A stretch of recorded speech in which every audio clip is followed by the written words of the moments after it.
One of my favorite people on the planet is Lynn Twist. I often refer to her as Saint Lynn, and she is literally an angel. She is, in my opinion, she's as loving and selfless a servant as Mother Teresa was. And she holds unconditional love and consciousness and sees the big picture at a level that I have rarely, if ever, seen before in my life. She can play at the global level and work with the Clinton Global Initiative and the president of Ecuador, and I think at one point she had been in over 80 countries around the world meeting with presidents and kings and sultans and sheikhs and so forth. And she's an extraordinary fundraiser for the good project. She's I call her a consciousness commando, a consciousness activist, an ecologist. She's someone that is like a complete person. And yet when I'm with her, I feel like she could be my high school girlfriend or my sister or my best buddy. And the thing that's disarming, or you have to be aware about Lynn, when you meet her, after about 30 minutes, you're now convinced you're her best friend in the world.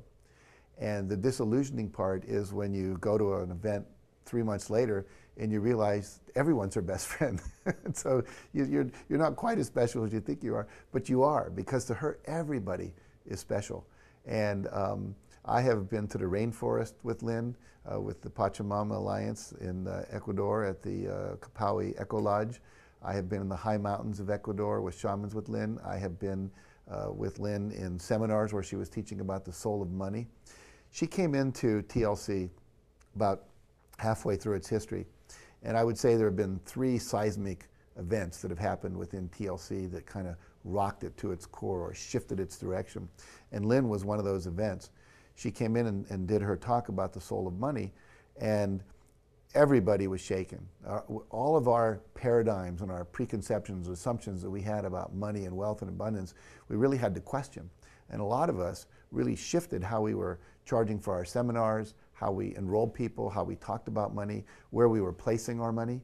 And so that was an amazing event for us. And then again, she came back and she talked about the Pachamama Alliance and the whole ecological sustainability issue that we're facing, and the extinction of species that's going on, and the global warming that's occurring, and the social injustice where a total disproportionate number of black men and minorities in America are in jail, and the education inequalities, the health inequalities, and so forth.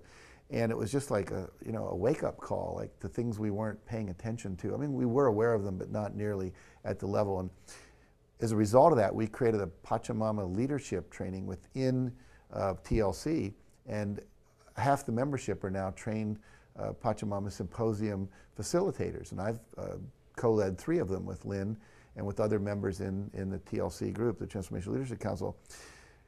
I've been on a bus ride with Lynn where we talked for 3 hours. I've been down the Mastasi River with Lynn in a long canoe where we sat and talked. I've literally done so many things with her and watched her teach, watch her transform a room, watch her go to Microsoft, and after she talked, half the people wanted to quit working at Microsoft and transfer over to the Microsoft Foundation where they could do more meaningful work in the world.